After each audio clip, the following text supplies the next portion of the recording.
Hi, happy Wednesday. It's Kate again to read another chapter of Anne of Green Gables to you.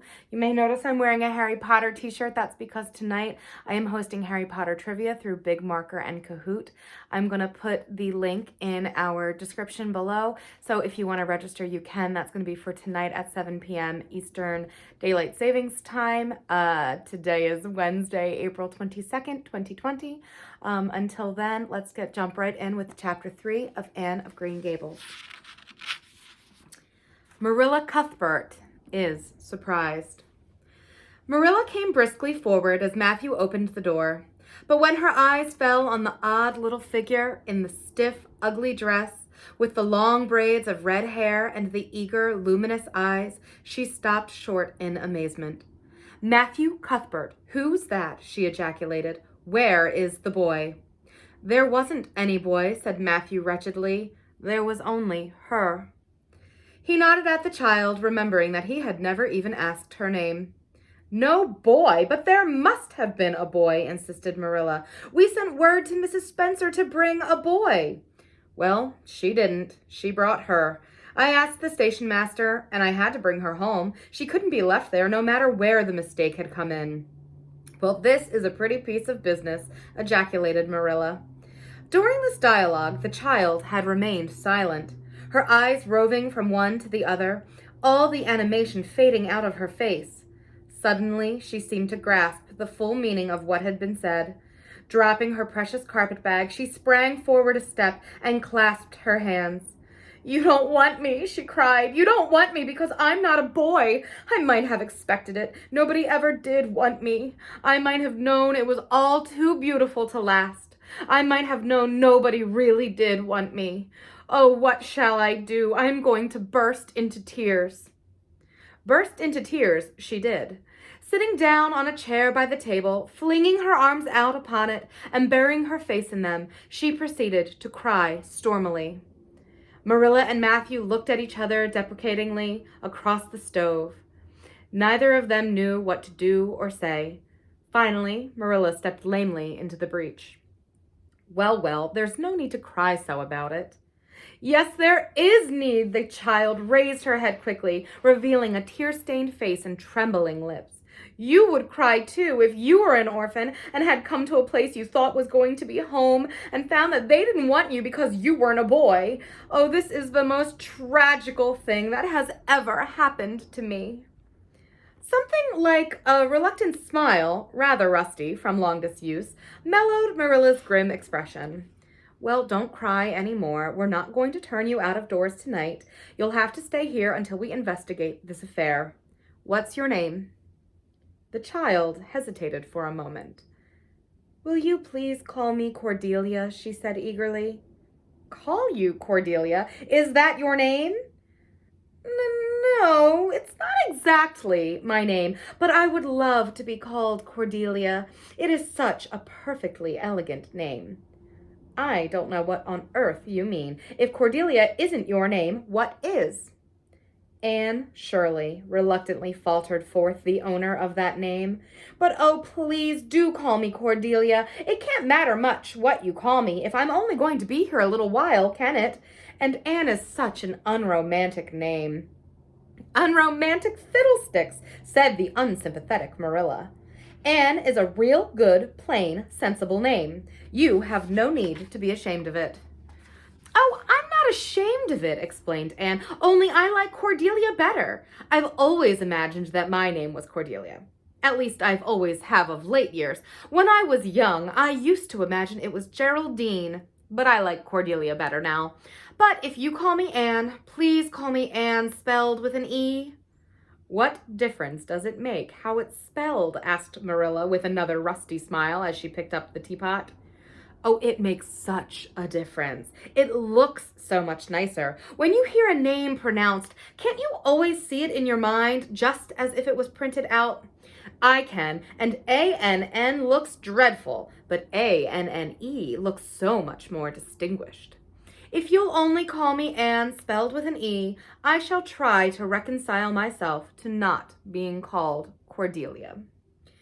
"Very well, then. Anne spelled with an E. Can you tell us how this mistake came to be made?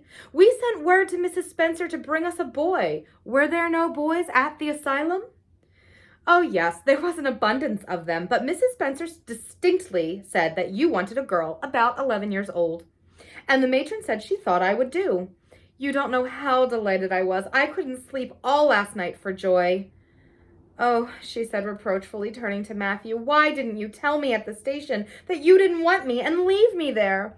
If I hadn't seen the white way of delight and the lake of shining waters, it wouldn't be so hard. What on earth does she mean? Demanded Marilla, staring at Matthew. She's just referring to some conversation we had on the road, said Matthew hastily. I'm going out to put the mare in, Marilla. Have tea ready when I come back. Did Mrs. Spencer bring anybody over besides you? Continued Marilla when Matthew had gone out. She brought Lily Jones for herself. Lily is only 5 years old and she is very beautiful. She has nut brown hair. If I was very beautiful and had nut brown hair, would you keep me? No. We want a boy to help Matthew on the farm. A girl would be of no use to us. Take off your hat. I'll lay it and your bag on the hall table. Anne took off her hat meekly. Matthew came back presently and they sat down to supper. But Anne could not eat. In vain she nibbled at the bread and butter and pecked at the crabapple preserves out of the little scalloped glass dish by her plate.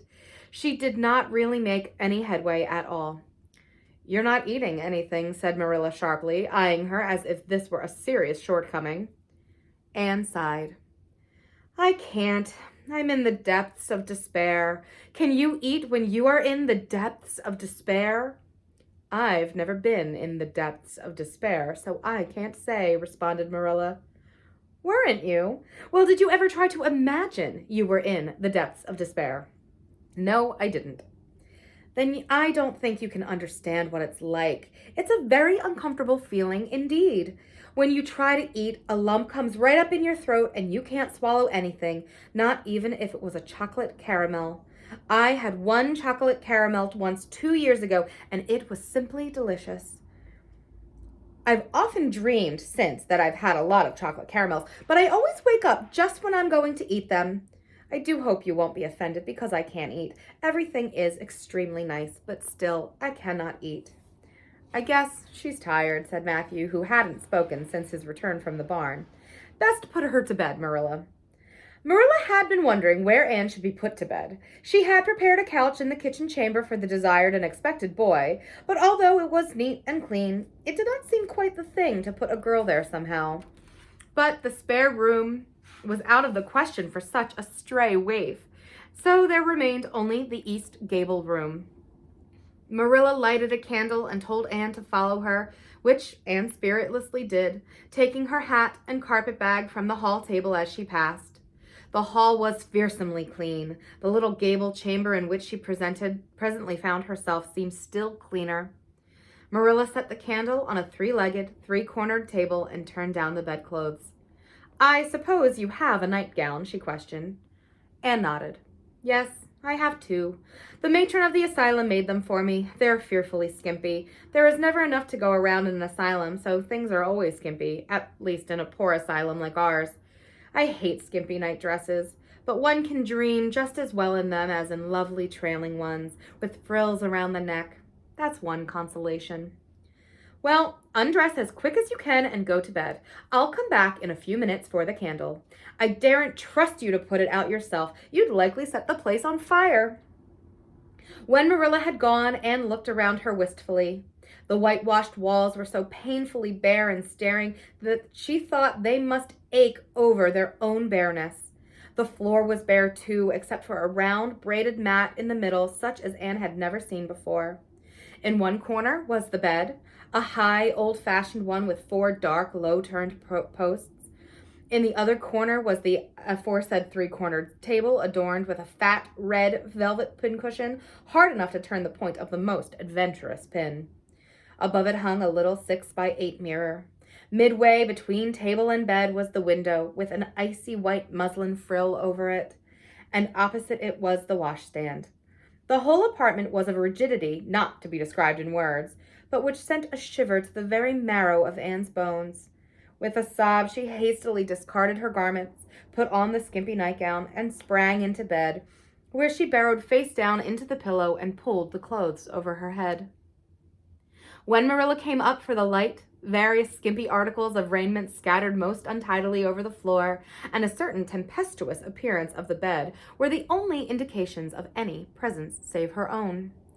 She deliberately picked up Anne's clothes, placed them neatly on a prim yellow chair, and then, taking up the candle, went over to the bed. "Good night," she said, a little awkwardly, but not unkindly. Anne's white face and big eyes appeared over the bedclothes with startling suddenness. "How can you call it a good night when you know it must be the very worst night I've ever had?" she said reproachfully. Then she dived down into invisibility again. Marilla went slowly down to the kitchen and proceeded to wash the supper dishes. Matthew was smoking, a sure sign of perturbation of mind. He seldom smoked, for Marilla set her face against it as a filthy habit, but at certain times and seasons he felt driven to it, and then Marilla winked at the practice, realizing that a mere man must have some vent for his emotions. "Well, this is a pretty kettle of fish," she said wrathfully. "This is what comes of sending word instead of going ourselves. Robert Spencer's folks have twisted that message somehow. One of us will have to drive over and see Mrs. Spencer tomorrow, that's certain. This girl will have to be sent back to the asylum." "Yes, I suppose so," said Matthew reluctantly. "You suppose so? Don't you know it?" "Well, now, she's a real nice little thing, Marilla. It's kind of a pity to send her back when she's so set on staying here." "Matthew Cuthbert, you don't mean to say you think we ought to keep her?" Marilla's astonishment could not have been greater if Matthew had expressed a predilection for standing on his head. "Well, now, no, I suppose not. Not exactly," stammered Matthew, uncomfortably driven into a corner for his precise meaning. "I suppose we could hardly be expected to keep her." "I should say not. What good would she be to us?"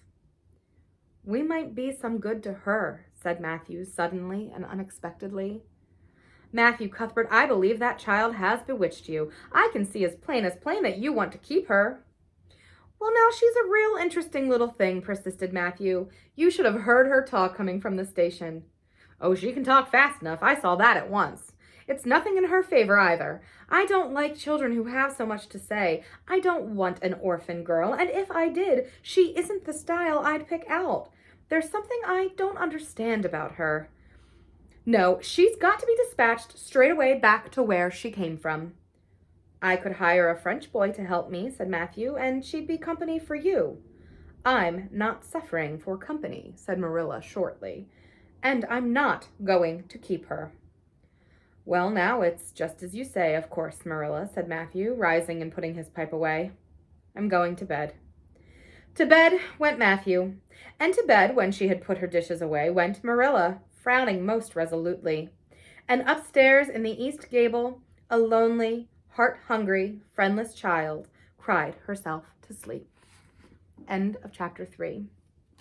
I hope you're enjoying this reading of Anne of Green Gables. Please like this video and subscribe to our channel so that you can get notified when I post a new one, which I'm trying to do every day at 4 p.m. Eastern Daylight Savings Time.